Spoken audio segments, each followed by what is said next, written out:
Salut à toutes, je vous retrouve aujourd'hui pour mes favoris du mois d'octobre. Nous sommes déjà mi-novembre, tout est normal, tout va bien. C'est parti, on démarre tout de suite. Il y a un seul produit soin et que tout le reste c'est du make-up. Pourquoi? Parce que en fait je pense que je vais vous faire une vidéo totalement dédiée à ma routine soin du moment. Si ça vous intéresse, n'hésitez pas à me le dire parce que j'utilise en ce moment des produits qui me conviennent particulièrement bien. Je suis assez contente du résultat sur ma peau, donc je me suis dit tant qu'à faire, autant les garder pour une vidéo séparée, sinon ça va durer 350 heures et 350 heures à downloader sur YouTube, c'est pas possible. Je sais pas si vous avez déjà essayé, c'est franchement impossible. Donc aujourd'hui, on parle que de ce produit-là, qui est pas le truc le plus glamour de l'univers, mais qui est un petit peu un life savior en ce moment. Ok, donc mon mec m'appelle. Petite pause. C'est déjà le moment de l'année où ma peau devient complètement ingérable, surtout la peau du corps en tout cas. J'ai une peau qui est excessivement sèche et qui a tendance à faire des plaques atopiques un petit peu partout. Et en gros, il n'y a que ça qui marche sur mon corps. Donc je prends le temps de m'en mettre de la tête aux pieds après la douche tous les jours. En gros, c'est une crème relipidante, anti-irritation, sécheresse et grattage sévère. Et franchement, même si c'est pas très glamour à dire, c'est vrai, moi ça me démange quand même pas mal parce que j'ai la peau qui est vraiment super sèche. Et du coup, j'utilise ça et avec ce baume intensif de chez SVR, c'est vraiment... c'est le seul truc qui marche sur moi. C'est pas une crème hyper glamour avec des paillettes, avec des odeurs de ouf, etc. Mais en tout cas, c'est un produit qui est complètement merveilleux, que ma peau tolère à 300% et qui fait une vraie différence. Voilà, si vous avez ce genre de problème de peau hyper sèche, et ben je vous la conseille. Voilà, donc on va tout de suite passer au maquillage. Je vais vous reparler très rapidement de choses dont je vous ai déjà parlé dans des vidéos précédentes ou articles de blog, donc on va pas s'éterniser. Je voulais juste revenir rapidement sur les produits de chez Asos. Donc je vous ai fait une vidéo dédiée aux produits Asos, donc je vous invite à aller la regarder pour voir mes premières impressions, parce que je vous fais en gros je vous fais une découverte en live des produits. Et je voulais juste vous reparler très rapidement de ces deux-là. Donc c'est ceux que j'ai le plus utilisé ce mois-ci. C'est la palette de contouring et le bronzer, qui sont des produits absolument géniaux dont le rapport qualité-prix est complètement dingue. Donc je vous remontre à quoi ils ressemblent. Donc la palette de contouring, la voici, donc avec deux couleurs de contour et ou bronzer et un joli petit highlighter, c'est ce que je porte d'ailleurs aujourd'hui. Et le bronzer, donc il y a deux bronzers pour l'instant chez Asos Beauty, et moi j'ai pris celui qui était mat. Pareil, j'ai mis que ça depuis que je les ai achetés.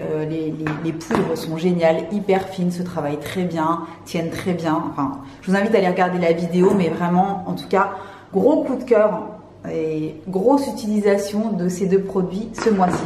On va rester dans les produits teints. J'ai deux fonds de teint à vous montrer ce mois-ci, et c'est deux fonds de teint cliniques et c'est deux fonds de teint Even Better. Mais il y a la version normale, donc qui est sortie il y a quelques temps. Est-ce qu'on va réussir à focuser? Je ne sais pas, je ne suis pas sûre. Bref, donc le Even Better normal et le Even Better Glow que je teste depuis beaucoup moins longtemps. Donc j'ai hésité à mettre dans cette vidéo, mais comme je l'ai porté quand même pas mal ces 2 dernières semaines, je me suis dit que je pouvais quand même l'inclure. Donc vous savez que moi niveau fond de teint, j'aime pas les trucs qui sont trop plombants, trop couvrants, mais je veux quand même que ça unifie joliment, etc. Et ben ces deux fonds de teint sont aussi bien l'un que l'autre. Le Even Better Glow est un petit peu plus léger que le Even Better classique. Le Glow, donc comme son nom l'indique, est plus léger mais donne un vrai glow à la peau. Donc on a la peau qui resplendit, à la limite il n'y a pas besoin d'highlighter. Il est vraiment très joli, et quand j'ai envie d'une couvrance un tout petit peu plus importante en ayant un rendu quand même relativement naturel, j'utilise le Even Better tout seul. Et c'est celui d'ailleurs c'est celui que je porte aujourd'hui, et franchement couvrant mais pas plombant, pas d'effet plâtre. Voilà, alors en fait en gros j'alterne les deux et je les trouve vraiment super bien. Donc voilà, c'est mes petits chouchous du mois. On va parler très rapidement également d'un truc que vous avez vu partout sur YouTube et que moi j'essaye d'avoir depuis environ 1 an. Quand je suis allée en Californie l'année dernière, j'ai essayé de l'acheter mais il était sold out partout où je suis allée. Enfin, il était disponible que chez Ulta. C'est le fameux Shape Tape de Tarte. Youhou! Enfin, j'ai mis la main dessus, c'est-à-dire que 1 an après, on commence un petit peu à pouvoir l'acheter sans trop galérer sur le site de Tarte. Donc je l'ai commandé il y a environ 2 semaines, je l'ai reçu la semaine dernière. Et ce truc-là, c'est pas une légende quoi. C'est un petit peu le meilleur anti-cerne de l'univers. Voilà, un petit SMS tant qu'à faire. Je regarde quand même. Ok, super, bref. Donc, le fameux Shape Tape, donc en gros, il faut en mettre un tout petit peu parce que si vous en mettez trop, enfin moi je sais que je suis pas adepte pareil du plâtrage en dessous de l'œil, mais vous en mettez quelques petits points en dessous des yeux. Moi je l'estompe au Beauty Blender et le truc t'efface le cerne littéralement et tient toute la journée. Donc c'est pas une légende, le Shape Tape, c'est vraiment une tuerie. Moi je l'ai en couleur light, il est assez clair, mais comme il s'oxyde un petit peu, du coup je me suis dit que c'était pas trop mal. J'ai commandé au pif parce que j'avais jamais testé en vrai. Et je vous conseille d'essayer si vous cherchez un très bon anti-cerne. Et si vous croyez pas toutes les beauty gurus sur YouTube, croyez-moi qui suis tout sauf une beauty guru. Pour les personnes lambda comme vous et moi, si vous avez des problèmes de cerne un petit peu foncés comme moi je peux avoir, c'est une tuerie quoi. Le truc, voilà. Effet Photoshop. On aime bien les effets Photoshop, surtout quand on a un petit peu dormi 3 heures à la nuit précédente.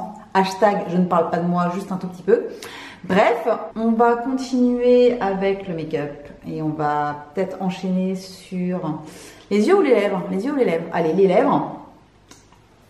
Les lèvres. Je cherchais depuis pas mal de temps à trouver le nude parfait chez Kat Von D parce que j'avais déjà acheté plusieurs nudes chez Kat Von D et finalement il s'avérait être un petit peu trop, comment dire, un petit peu trop dur sur mon visage, je trouve. Les rouges à lèvres liquides, c'est quand même assez compliqué de ne pas ressembler à une morte quand on a passé la trentaine. Et je trouve, en tout cas sur moi, c'est clair. Dès que je mets un rouge à lèvres nude qui est mat, ça plombe. Ça me plombe littéralement. J'avais acheté le Lolita qui est super beau et j'avais acheté un autre dont je ne me souviens plus du nom. Bref, je vous retrouverai ça. Et en fait, ils sont très jolis. C'est juste qu'au bout d'un moment, je trouvais que ça me plombait un petit peu trop le teint, en tout cas en hiver, ça c'est sûr. Et je suis allée chez Sephora la dernière fois et j'avais absolument envie de m'acheter un rouge à lèvres Kat Von D. Parce que, voilà, vous imaginez, je pense que c'est déjà arrivé à certaines d'entre vous. Vous arrivez chez Sephora et vous voulez absolument un truc, vous savez pas pourquoi, mais il vous le faut. Du coup, j'ai swatché environ tous les liquid lipstick de Kat Von D. Et j'ai enfin trouvé le nude parfait pour moi. Et c'est le Ludwig. Le voici. Donc il fait partie des nouveaux nudes qu'elle a sorti. Elle a sorti une nouvelle ligne de nude il y a quelques temps déjà. Et celui-ci, c'est juste le nude parfait. C'est celui que je porte aujourd'hui avec quelque chose par au-dessus dont je vais vous parler tout de suite. Et il est complètement parfait. Il se fait complètement oublier sur les lèvres. Il est mat, mais il n'est pas plombant. Et il est génial. Il est trop beau. Je vais vous faire un petit swatch que je vous inclurai dans ma vidéo, mais voilà, c'est le nude parfait pour moi. Je sais pas si vous avez déjà testé ces rouges à lèvres de chez Kat Von D et quel est votre nude favori, ça m'intéressait de le savoir, mais en tout cas moi c'est celui-là, c'est le Ludwig, ok. Voilà, et donc sur Ludwig, qu'est-ce que j'ai mis? Ça, je sais, moi aussi, est-ce qu'on va y arriver? En gros, Fenty Beauty, vous en avez entendu parler 1 milliard de fois sur YouTube, je sais. Moi aussi, ça me sortait littéralement par les yeux. Alors, perso, j'ai strictement rien reçu. J'ai découvert la collection à la présentation presse Sephora. Et ensuite, on ne m'a pas envoyé les produits en tout cas.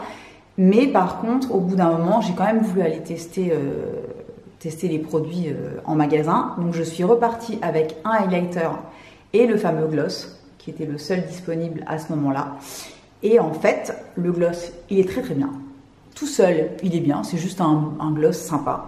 Mais ce qui est génial, c'est que ce gloss-là, en gros, ressuscite tous vos rouges à lèvres un peu plombants, justement, un peu trop mat, que vous n'osez pas porter parce qu'il vous plombe la tronche littéralement. Ce truc-là, je le mets sur n'importe lequel de mes rouges à lèvres mat et ils deviennent juste merveilleux, super confortables, vachement plus, forcément, vachement plus brillants et vachement plus confortables. Et voilà, et du coup, c'est le gloss parfait en top coat en fait. Et donc voilà, moi je vous le conseille si vous avez des rouges à lèvres liquides que vous aimez bien mais que vous n'osez pas porter parce que vous trouvez qu'ils sont un petit peu trop mat, un petit peu trop plombant, comme j'ai déjà dit 500 fois dans la vidéo. Et un petit coup de ça dessus et voilà, vous êtes parti. Et tout seul il est bien aussi, hein. C'est juste que moi je trouve qu'en top coat il est vraiment au top. Dernier produit pour les lèvres, et c'est pas un nouveau du tout, il est sorti il y a plus d'1 an maintenant, et c'est le Candy Apple Pop. C'est ce rouge à lèvres liquide mat qui est incroyable. Il est incroyable, il est fou, il est juste complètement trop beau. Excusez-moi d'avoir tourné la tête, mais il y a mon mec qui va rentrer d'une seconde à l'autre, hein, vu qu'il m'a appelé et qu'il m'a dit qu'il arrivait. Donc je me dépêche. Vous m'avez déjà vu en photo avec et vous étiez vous étiez carrément dithyrambique sur ce rouge, donc je vous le présente dans mes favoris. C'est une merveille, c'est pareil, super application, couleur de dingue, il bouge pas, il est merveilleux, voilà, top. Je vous inclurai une petite photo de ma bouche avec ce truc là.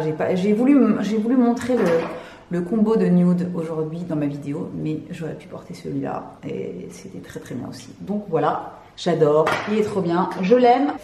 On va terminer par les yeux. Je vous parle d'un truc super rapidement parce que j'en ai fait un article entier sur le blog aujourd'hui. Donc ce sont ces petites merveilles de chez Stila. Donc ce sont des ombres liquides pailletées qui sont juste complètement incroyables. Le rendu est fou. Donc je vous incrusterai une photo dans la vidéo et je vous invite à aller voir mon article sur le blog parce que ces trucs là sont complètement dingues. J'ai rarement vu un truc pareil. Si vous aimez les paillettes, franchement, il n'y a pas mieux. Il n'y a pas mieux. Donc allez voir l'article. Et je termine par ça.